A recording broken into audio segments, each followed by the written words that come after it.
Welcome back, guys. So today I got a power packed video with some exclusive content on StrongBlock that will answer some of the questions that were never answered before. So questions like how fast the nodes are growing and how many new users are coming into the system, how much compounding is going on, and how many whales are out there. So things like this, okay? So me and my team took the raw data of every single node created since the project launch, and then we came up with some interesting trends for you so you can decide whether you should buy a new node or continue compounding, things like that. So since there is a ton of content to cover, I'll be doing this in two parts. So I'll be covering a number of indicators related to node, like node distribution across users and node growth, how well the nodes are growing, for example, and the user growth, like how many new users are buying nodes as compared to old ones, like compounding, right? So all those indicators at a overall level and also at an individual chain level. So in the part one, I'll be covering the overall indicators primarily, and I'll also touch on the node distribution for these individual chains, Ethereum, Polygon, and Sentinel.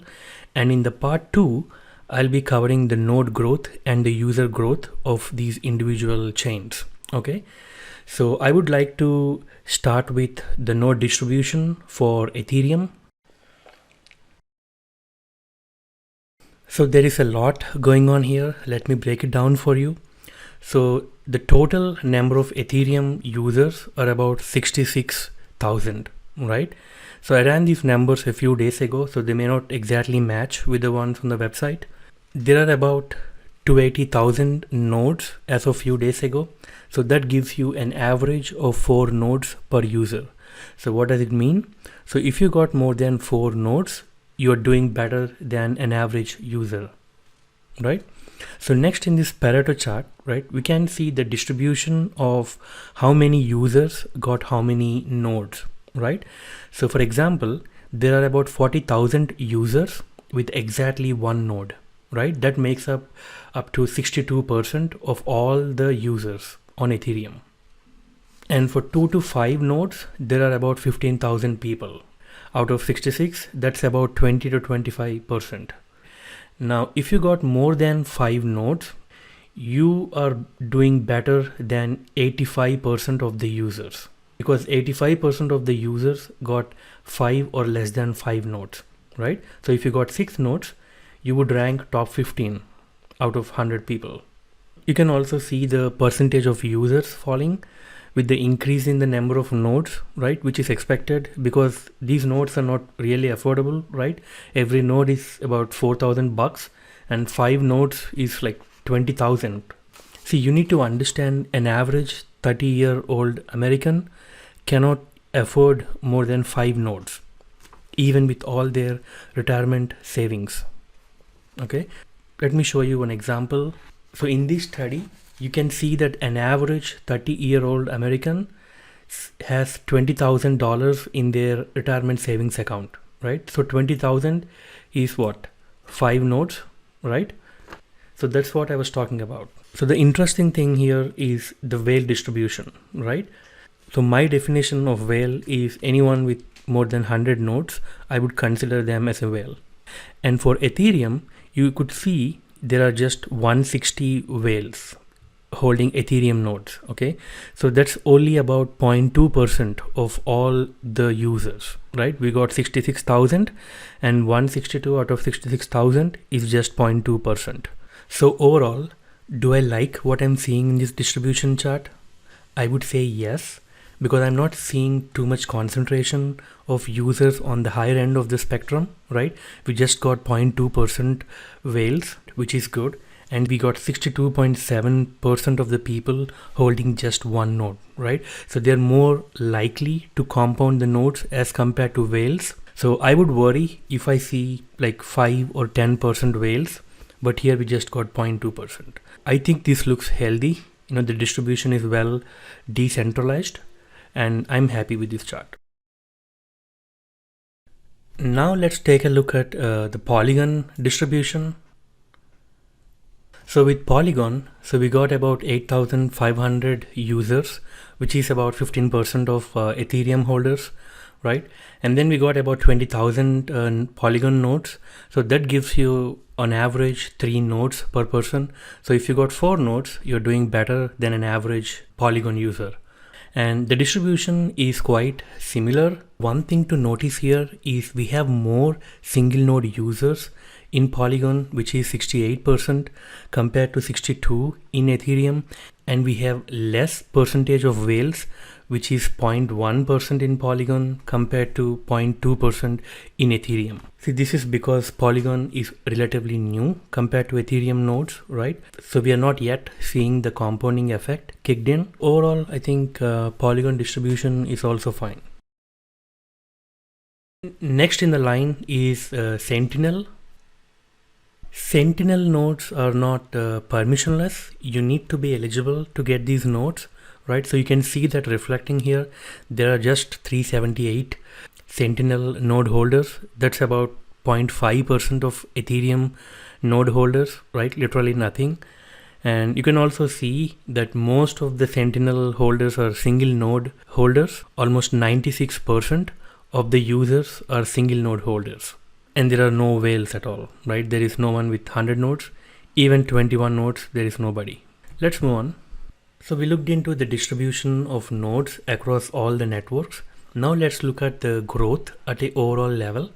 Okay, we will talk about individual networks growth in detail in the part 2 of the video, but let's go ahead with the overall growth. I have a couple of monthly charts here. On the top, you could see the new nodes in blue and the total nodes in black, right? Now, every month we could see the new nodes growing consistently. In Jan, we got 55,000 Ethereum nodes and 11,000 Polygon nodes, right? That's about 66,000. And I think in Feb, we'll do around 70 to 80,000.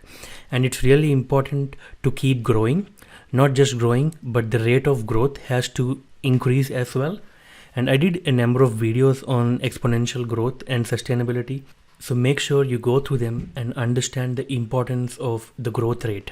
So the second chart shows us the correlation between the price and the new nodes being created each month. So the price is in red and the new nodes are in blue. So as we expect, we see a larger correlation between the price and the new nodes.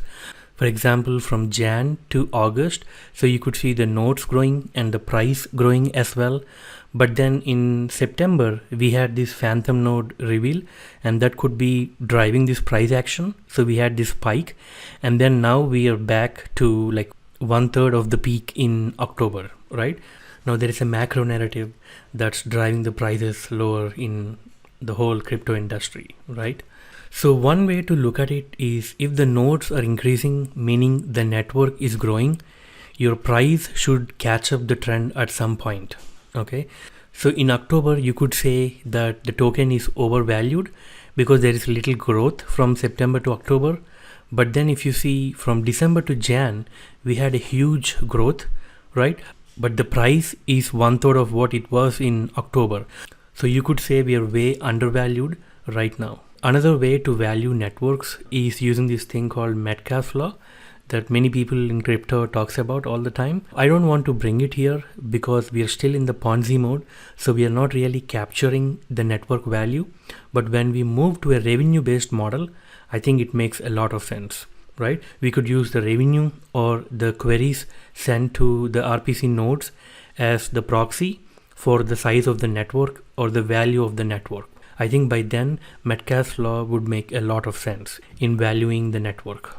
Now let's see if this trend continuation is going on in Feb as well. Okay, let's pull up the daily chart to see what's going on in Feb. And in the daily chart, we can see the trend continuation in Feb. The new nodes keeps growing, right? As on 13th of Feb, we have about 2,700 new nodes created every single day, right? So I hope this keeps growing because it's really, really important. So till now, we've seen the growth numbers, Now let's look at the growth rate, which is the most important metric we need to look into in a Ponzi mode.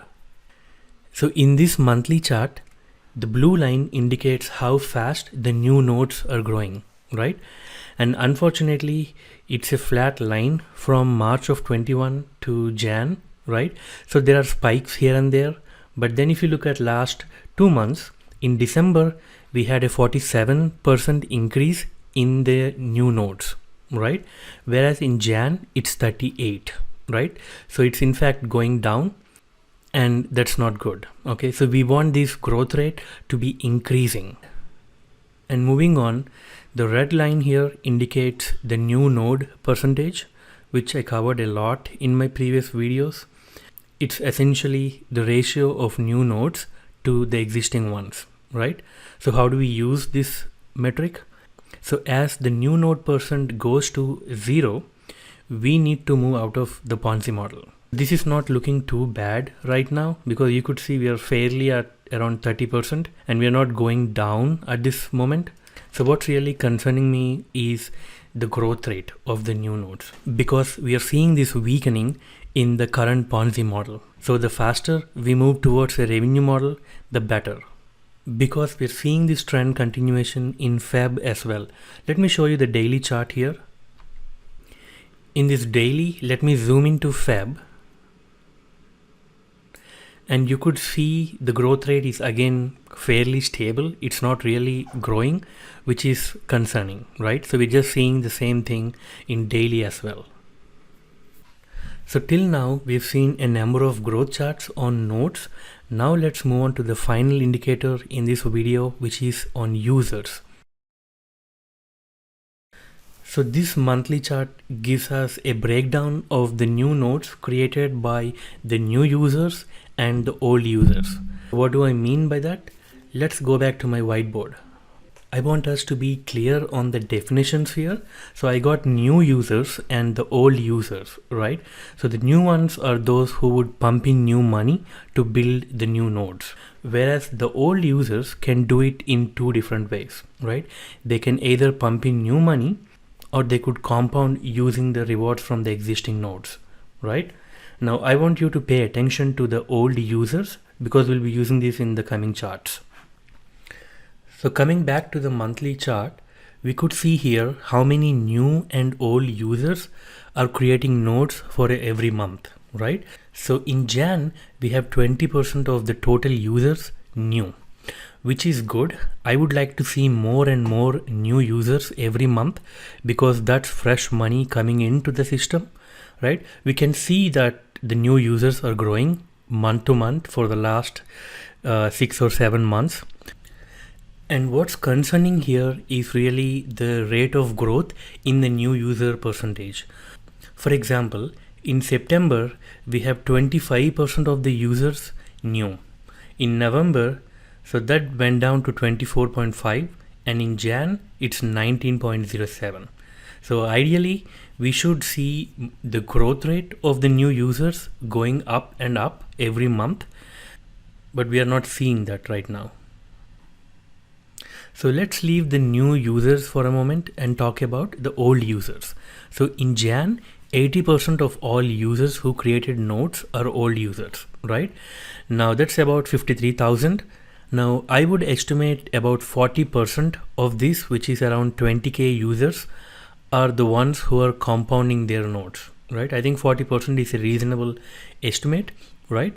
So which means about 30% of all the users in Jan who created nodes are compounding their nodes, right?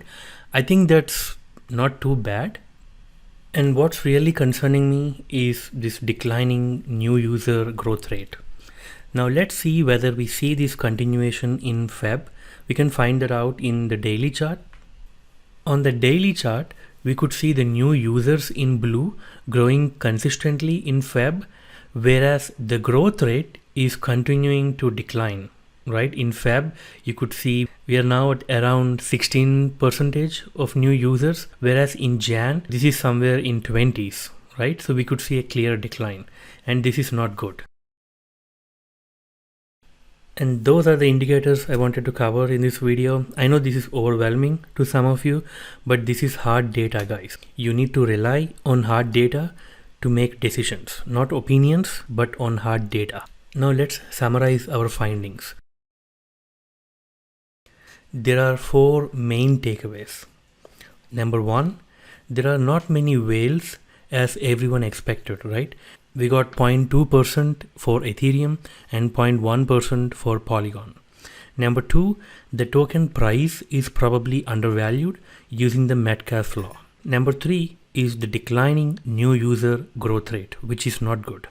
Number 4 is declining new node growth rate, which is also driven by the new users. So number 3 and 4 are kind of related. So with these takeaways, what should StrongBlock do? They can do 2 things. 1, do more marketing so you get more new users bringing in new money. And number 2, move to a revenue model similar to Pocket Network, for example. They're already doing it with the Strong Chain and other partnerships. Let me conclude with a question. Would I buy more nodes? Yes, mainly because I do feel the token price is undervalued. So I will be adding more and more nodes in the coming days. That's it for today, guys, and look for part 2 that's coming very soon, where I'll do a deep dive into each type of node, including Ethereum, Polygon and Sentinel, and talk about the growth metrics in detail. See you.